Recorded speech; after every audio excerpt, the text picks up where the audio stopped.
So hey guys, আজকে ব্লগটা আমি শুরু করবো Sanatan group of welcome to my channel বইলো ফার্স্টে।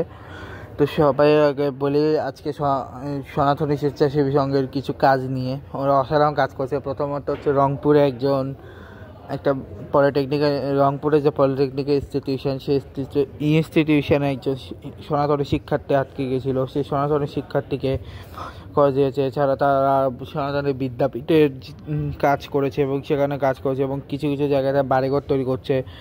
রিসেন্টলি দেখলাম যে তারা হচ্ছে আন্তর্জাতিক প্রীতি ফুটবল ম্যাচ আয়োজন করছে। তাছাড়া তারা রক্তদান শিবির করছে, বস্ত্রদান করছে, এ ধরনের অনেক অনেক কাজ করছে। আর সবাইকে জানাই শুভ ছট পূজা। ছট পূজা হচ্ছে সূর্য পূজা। তো সবাইকে সেই পূজার জানাই অনেক অনেক শুভেচ্ছা। সেটার নামই বলবো নেক্সট ব্লগে। বাট তার আগে যেটা বলবো সেটা হচ্ছে যে আজকে একজন হাফিজ রয়েছেন যার নাম হচ্ছে আবদুল্লাহ তোকি। উনি হচ্ছে মারা গিয়েছেন ডেঙ্গুতে।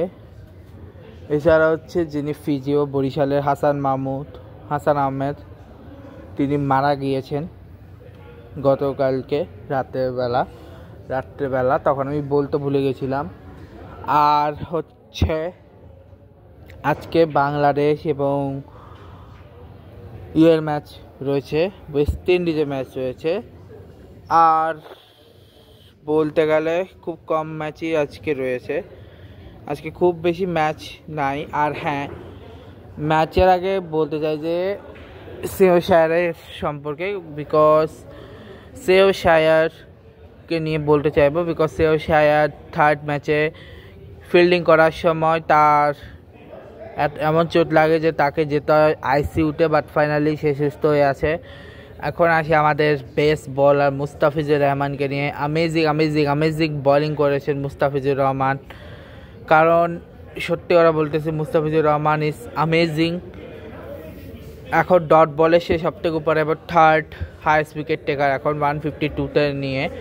সাকিব আল হাসান ছিল 149, সে এখন নাম্বার 5-এ চলে এসছে। এখন সে সবার উপরে হচ্ছে রশিদ খান, তারপর হচ্ছে টিম সাউদি, দেন হচ্ছে মুস্তাফিজুর রহমান। অ্যামেজিং প্লেয়ার কিন্তু মুস্তাফিজুর রহমান। 152 উইকেট তুলে নিয়েছে সে এখন অবধি ওডিআইতে। এখন আসি হচ্ছে পাকিস্তান সাউথ আফ্রিকার যে ম্যাচটা শুরু হওয়ার কথা সেটা নিয়ে। পাকিস্তান সাউথ আফ্রিকা ম্যাচে যেটা আমরা শুনলাম যে পাকিস্তান প্রবাবলি পিঙ্ক জার্সি পরে মাঠে নামবে বিকজ অফ যে ব্রেস্ট ক্যান্সার, তার জন্যে। আর সন্তোষ হচ্ছে সেই সংগঠনে আরেকটা কথা বলতে চাইবো যে তারা রিসেন্টলি অসাধারণ করেছে, তার রক্তদান শিবিরও চালু করেছে। আর দুদিন পরে মানে 29 তারিখে হচ্ছে জগদ্ধাত্রী পূজা। আর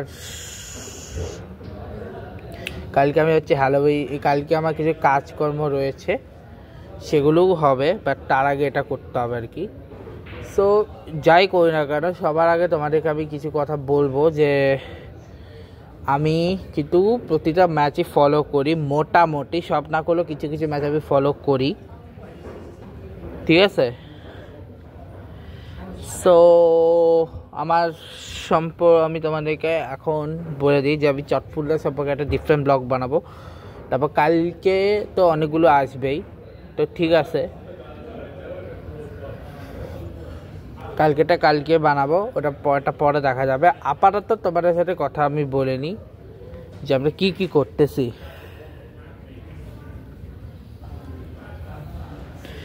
সেগুলো বলতেছি। সো সবার আগে বলে দিই যে এগুলো তো বললাম, তো এখন আমরা ল্যাপটপটা খুলে নিই, তারপর তোমরা আমি দেখাচ্ছি। বাংলাদেশের ফার্স্ট ম্যাচ বুঝলাম না, যে টিমটাকে নেপাল ইজিলি হারালো সেই টিমটার সাথে আমরা কেন এত বাজেভাবে হারলাম।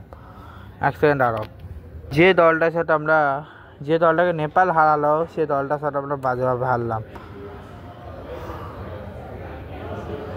যাই হোক, যেখানে হচ্ছে অ্যালেক হচ্ছে 34 রান, ব্র্যান্ডন কিং 33 রান, সেই Hope 46 run, Sherfane Rutherford 0 run, Rovman Powell 44 run. এবার 8 রান এক্সট্রা করছে, যেখানে একটা বাই, 2টা লেগ বাই, 5টা ওয়াইড, 165 রানে, যেখানে 8.25 রস্তম যেখানে নাসুম আহমেদ কোনো উইকেট পায়নি, তাসকিন আহমেদ 2 উইকেট আর রুসার হোসেন 1 উইকেট।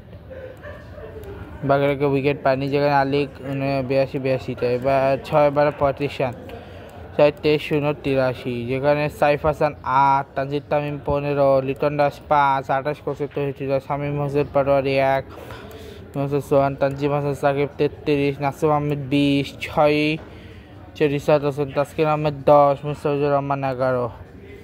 তবে এখানে ঘটনা হচ্ছে যেটা হচ্ছে করেছে তাসকিন আহমেদ, আজকে 6 মারতে গেছিলো, কিন্তু 6 মারতে গিয়ে উনি হিট উইকেট হয়ে যায় তাসকিন আহমেদ। আর তানজিম সাকিব আর নাসুম আহমেদ ওয়াটার ইনিংস, দুজনে অসাধারণ ইনিংস খেলেছে, দুজনকে স্যালুট আমার তরফ থেকে। এখানে আকিল হোসেন 2 উইকেট, জাইদান সাবাস 3 wicket, Kary Pierre 1 wicket, Jason Holder হচ্ছে 1 wicket, Jason Holder 3 wicket, Romario Shepherd 1 wicket. যেখানে 8, 16, 29, 38, 38, 57, 77, 117, 123, 6 ওভারে 42 রান, 16, 13, 9, 7, 16, 20, 6, 5 এবং 20। এছাড়া তেমন কোনো ম্যাচ নেই তারাও। আর সাথে হচ্ছে T20 স্প্রিং কাপের আজকের একটি ম্যাচ রয়েছে, দাঁড়াও। সেখানে হচ্ছে 5 কোচা মেলবোর্ন স্টার্স, আমার 5 কোচা সিটি আর মেলবোর্ন রেনিংসের মধ্যে মেলবোর্ন রেনিংস জিতছে। যেখানে হচ্ছে 29 তারিখ হবার আর 5 সেমিফাইনাল 1 ব্রিসবেন এবং মেলবোর্নের, মানে কালকে আর কি, মানে 29 তারিখ পরশু দিন আর কি। ঠিক আছে, নেক্সট ম্যাচ হচ্ছে পরশু দিন, তার আগে কোনো ম্যাচ নাই, এই আর কি। আর যাওয়ার আগে একটা কিছু কথা বলতে চাই, যে রিসেন্টলি হচ্ছে শুনলাম যে কোনোটায় আগুন লাগছে এবং একজন মানুষকে, জানি নামটা ভুলে গেছে, স্ট্রোক করছিল। উনি আগুনে না কোনো একটা ভাবে স্ট্রোক করছিল। আর গাজায় প্রায় 6.5 লাখ স্টুডেন্টকে বলে পড়াশোনা খরচ দিচ্ছি ইউনিসেফ, থ্যাংক ইউ এর জন্যে। সাথে হচ্ছে যারা গাজার পাশে মানে প্যালেস্টাইনের পাশে তাদের সবাইকে থ্যাংক ইউ। আর সবাইকে ছট পূজার ব্লগ আসবে এরপরে, এই ব্লগটাকে যে সবাইকে ছট পূজার আরেকবার শুভেচ্ছা নিয়ে শেষ করলাম। তো এখন আসবে ছট পূজা নিয়ে একটা ব্লগ। ঠিক আছে, আসি, গুড বাই।